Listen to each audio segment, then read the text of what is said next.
Great, and we've seen a lot of success out here this weekend. We've seen a lot of frustration as well.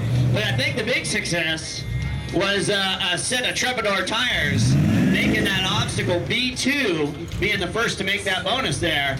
That would be Travis and Troy pulling off that big diagonal wall. That's pretty big, isn't it? Yeah, Travis and Troy have really been a force to be reckoned with out here this weekend. We've got the Maxxis Troubadour tires, and when we originally developed that tire, we developed it for courses like this and rock crawling courses where, you know, man-made courses where you've got a lot of grip. And the tires just work phenomenal, and yeah, lucky they've been working really great at the natural courses also, like back east with some championships with Danny Rohr. But what I hear, Travis and Troy are kicking butt, and Danny Rohr is doing pretty good too. That's awesome to hear. You know, it was pretty cool, though, to hear them go, you know what, we have a lot of faith in our rig that we're going to go for both bonuses on number 2. So it's exciting to see Travis and Troy going. And then, of course, you know, our favorite, Team Wombat. You know, we have a West Coast favorite and an East Coast favorite. And if it's fun-loving fans, those are the 2 teams you follow. I mean, it's just kind of wild that they're both of them are on Friday. Yeah, we're pretty blessed to have those guys. You know, Troy Bailey, him and his dad Mike were one of the first 5 or 6 teams that ever come to Maxxis, and they gave us our very first victory in St. George, Utah, back in 2004.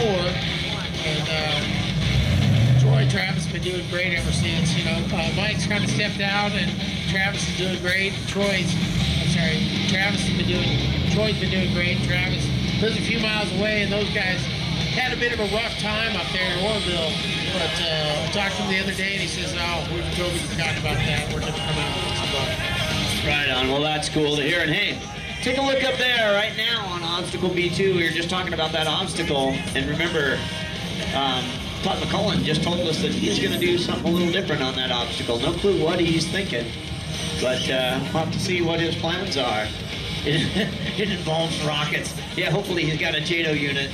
I'll tell you, wouldn't that be cool out here? So, hey, Creighton King, we appreciate you being out here handling race support. You have some stuff on display out here, don't you?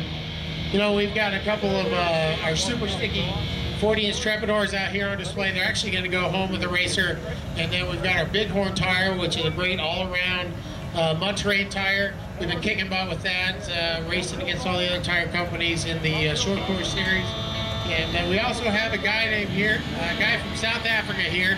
His name's Han Koo, and he is the last 2 years championship, national champion in off-road racing on Maxxis tires down in South Africa. And he runs that big one. Right on. Well, it's pretty good to hear you tell me that you got your first victory down there. So that's pretty awesome. And I said, well, you know, how are things down there? And he said, they're nothing like here. It's all dirt and frustration, and you got to have a tire that really works. And so he's happy to be on Maxxis, that's for sure. Yep, and he's been doing good. Hey, look, we got a new guy here. Look, it's Mr. Run Over himself. Randy Rod is here. Oh, and he's tagging rigs. Look at this, he's putting decals on rigs. Oh, this is beautiful. Now, hey, we got Randy Rod trying to stick a pink decal on Jesse Haynes' buggy. Jesse says, I don't know about that, you know. But hey, Randy, it's great to see you out here. You know, you haven't been around We Rock much, but your buggy sure has, and it's kicking tail, that's for sure. You got to be proud of Derek West, Richie Keller, showing how well your rig runs, huh?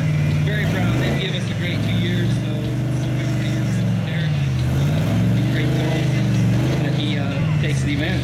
You know what?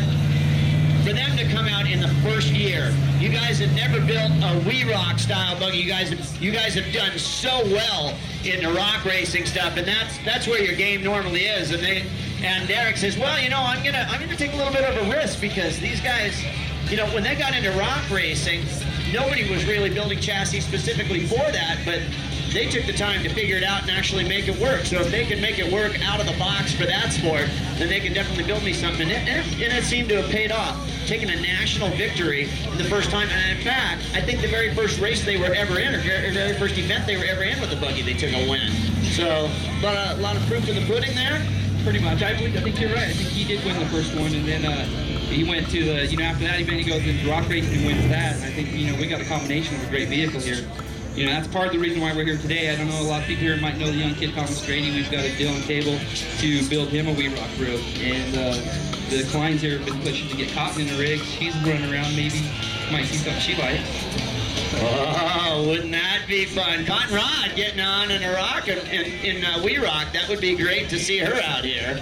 So, Cotton, we'd love to have you here in Wee Rock again because you're so talented, and put you behind the wheel of something that works. And oh boy, yeah, she's shaking her head at me.